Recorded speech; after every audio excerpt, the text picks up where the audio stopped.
Lagi-lagi, kerangka berpikir Kiai Haji Imaduddin yang seperti ini merupakan kesesatan logika. Entah siapa yang salah, ku tak tahu. Assalamualaikum warahmatullahi wabarakatuh. Bismillahirrahmanirrahim. Allahumma sholli ala sayyidina Muhammad wa ala ali sayyidina Muhammad. Insyaallah kita akan saya bacakan buku Keabsahan Nasab Pahlawi. Ini halaman 236 ya. Langsung saja kita baca. B. Hanya menyebutkan sebagian berarti menafikan sebagian lainnya. Asy-Syajarah Al-Mubarakah.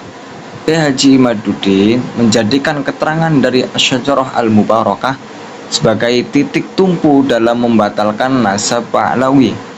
Ini teman-teman bisa lihat di buku-buku Kiai Imad, di kitab-kitabnya Kiai Imad, di ceramah-ceramahnya Kiai Imad, lalu diikuti dan disampaikan oleh pengikutnya di ceramah-ceramahnya, di konten-kontennya, di komentar-komentarnya.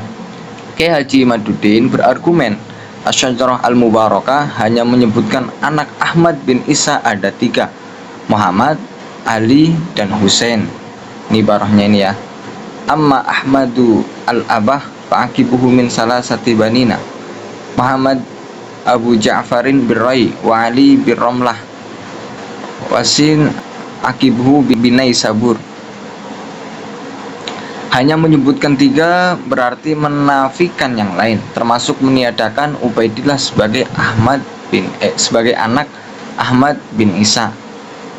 Lagi-lagi, kerangka berpikir Kiai Haji Imaduddin yang seperti ini merupakan kesesatan logika. Berikut ini penjelasannya. Sebagaimana mengisbat butuh dalil, menafikan juga butuh dalil. Al-Imam Az-Zarkashi mengulas hal tersebut sebagai berikut. Ini barahnya ya.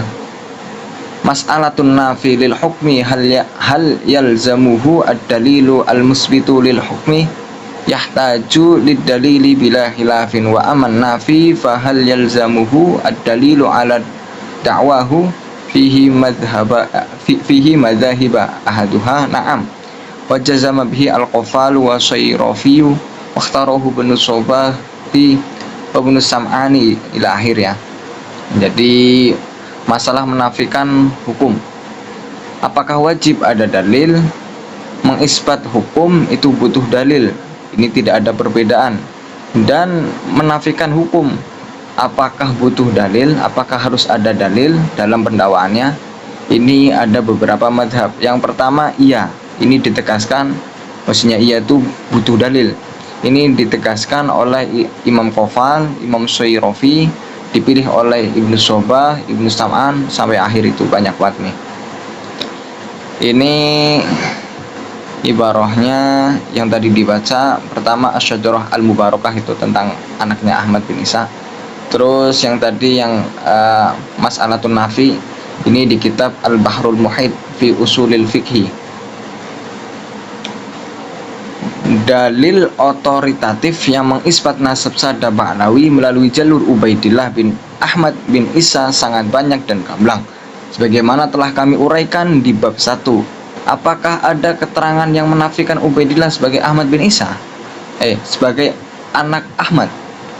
Jawabannya tidak. Selama ratusan tahun tidak ada satupun nasabah yang menafikan Ubaidillah sebagai anak Ahmad.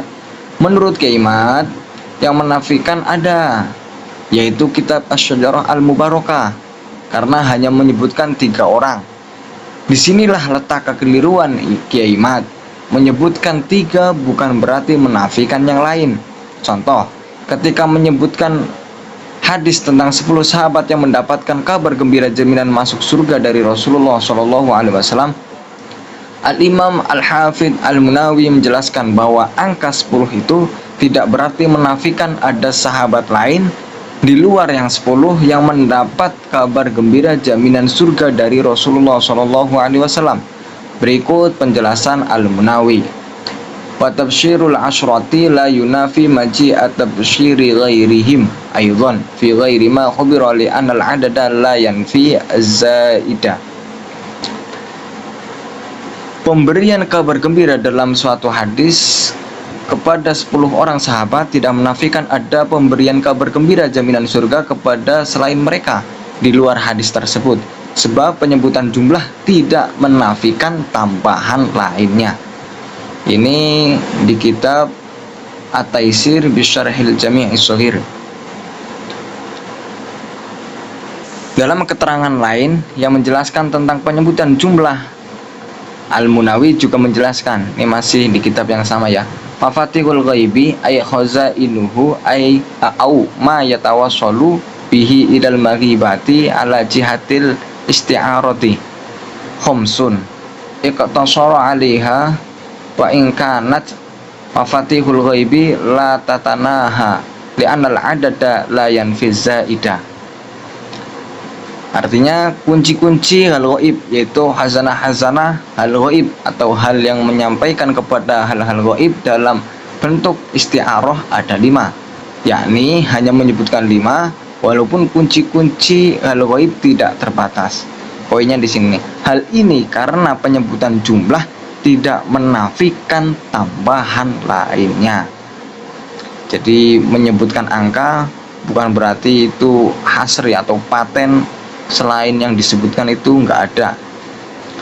Al-Hafidz Al-Munawi juga menjelaskan dalam kesempatan lain bahwa penyebutan jumlah tertentu tidak menunjukkan hasr, pembatasan. Beliau berkata, la tanafiya baina qaulihi arba'un wa qaulihi anifan situn wa khamsun li'anna dzikral adadi la yadullu 'alal hasri wa qad yakunu a'lama awalan bi arba'in summa bi aktsara. Tidak ada pertentangan antara perkataannya yang menyebutkan 4 dan perkataannya tadi yang menyebutkan 6 dan 5, karena menyebutkan suatu jumlah tidak menunjukkan hasr, pembatasan. Dari sini menjadi jelas bahwa kesimpulan Imaduddin soal penyebutan jumlah anak Ahmad bin Isa yang 3, yaitu Muhammad, Ali, dan Husain, berarti menafikan yang lain termasuk Ubaidillah atau Abdullah, merupakan kesimpulan yang salah. Kenapa?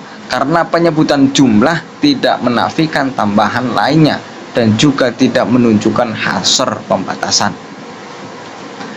Jika berkeras mengatakan bahwa menyebutkan 3 berarti menafikan lainnya, berarti Kiai Imad menggunakan mafhumul adat, yaitu menafikan keberadaan hal lain di luar jumlah yang disebutkan secara eksplisit. Pemahaman sederhananya, jika Ar-Razi menyebutkan anak Ahmad bin Isa ada 3, yaitu Muhammad, Ali, dan Husain, apakah lantas menafikan selain 3 tersebut? Kiai Imad meyakini bahwa Asy-Syajarah Al-Mubarakah merupakan karya Fakhruddin Ar-Razi, sehingga apa yang disampaikan penulis harus dipahami sesuai dengan apa yang beliau maksudkan. Hal ini karena ada kaidah maqasidul lafzi ala niyatil lafidhi. Maksud dari sebuah ungkapan tergantung tujuan dari orang yang mengungkapkan. Mari kita pahami redaksi Ar-Razi dengan kerangka berpikir beliau sendiri. Menariknya, Ar-Razi sendiri menolak argumentasi mafhumul adat. Fakhruddin Ar-Razi menegaskan bahwa pembatasan sebuah penetapan dengan jumlah tertentu tidak menunjukkan jumlah tersebut menafikan tambahan lain, kecuali jika ada dalil terpisah yang menjelaskan penafian tersebut. Berikut penjelasan Ar-Razi. Fasabata anna qasral hukmi 'alal adadi la yadullu 'ala nafihi amma zada au naqasa illa lidalilin munfasilin. Bahwa sudah subut pembatasan hukum ke atas bilangan itu tidak menunjukkan penafiannya ke atas hal yang lebih atau yang kurang, kecuali ada dalil yang terpisah. Ini di kitab Al-Mahsul, terus di kitab At-Tamhid fi takhrijil furu' Alal Usul sama Al-Bahrul Muhit fi Usulil Fiqh. Berdasarkan kaidah yang Ar-Razi rumuskan dalam memahami teks, ketika disebutkan anak Ahmad bin Isa ada 3, yaitu Muhammad, Ali, dan Husain, itu berarti tidak menafikan selain ketiganya, kecuali ada dalil terpisah lain yang menafikan. Faktanya tidak ada dalil terpisah lain yang menafikan Abdullah atau Ubaidillah sebagai anak Ahmad bin Isa. Yang ada justru keterangan lain dari berbagai kitab nasab yang mengisbat Abdullah atau Ubaidillah sebagai anak Ahmad bin Isa. Dengan demikian, pemahaman Kiai Imad dibantah oleh kaidah Ar-Razi sendiri. Terlepas dari hal itu, dapat dipahami bahwa penggunaan referensi dalam Asy-Syajarah Al-Mubarakah sebagai dalil untuk menafikan Ubaidillah tidak hanya gugur secara dalalatan, cara memakai redaksi Asy-Syajarah Al-Mubarakah, tapi juga gugur secara subutan, penisbatan kitab tersebut kepada Imam Ar-Razi karena bertentangan dengan kaidah berfikir Ar-Razi itu sendiri. Udah ya ini sebenarnya hal yang biasa sih. Kayak Imad ngambil contohnya kaidah seorang ulama, padahal kesimpulan dari ulama itu bukan seperti itu. Tapi Kiai Imad walaupun kesimpulannya berbeda, kaidahnya diambil, lalu ucapan ulama tersebut ditolak. Hal itu biasa ya. Ya, sekian video kali ini. Mudah-mudahan Allah Subhanahu wa taala selalu berikan kebersihan hati kepada diri kita, membuka pikiran kita agar kita selalu berpikir positif, dan juga agar hati kita tidak ada kebencian kepada siapapun. Sekian, semoga bermanfaat. Wassalamualaikum warahmatullahi wabarakatuh.